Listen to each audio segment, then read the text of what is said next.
Good afternoon friend, welcome back to our channel বিকল্প at the rate Raju. তো আমার ছাদ বাগানের দেখো টমেটো গাছ, এখানে তোমাদেরকে দেখিয়েছিলাম ছোট্ট, আর এখন ফুল ধরে গেছে। এইখানে রয়েছে লাউ গাছ, অনেকটাই বড় হয়ে গেছে, টমেটোও ধরে গেছে। চলো তোমাদেরকে দেখাচ্ছি টমেটোটা কেমন হয়েছে।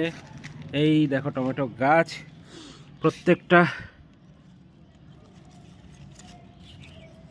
টমেটো কিন্তু খুব সুন্দর হয়েছে। এই দেখো ভেতরে ছোট্ট ছোট্ট টমেটো, এই যে টমেটো ছোট্ট ছোট্ট, এইখানে একটা, এইখানে একটা, আরও রয়েছে ভেতরে ভেতরে।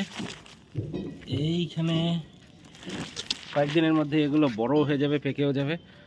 তো কেমন লাগলো ভিডিওটা? আশা করি ভালো লাগলে একটা লাইক করে দিও, চ্যানেলে যারা নতুন আছে চ্যানেলটিকে সাবস্ক্রাইব করে দিও। এই যে লাউ গাছ, লাউ গাছের জাংলা দেওয়া এখনও বাকি রয়েছে। তো এরপরে এটাকে বড় স্পেস দিয়ে দিতে হবে, না হলে এদের বৃদ্ধি ভালো হবে না। এই যে লাউ গাছ,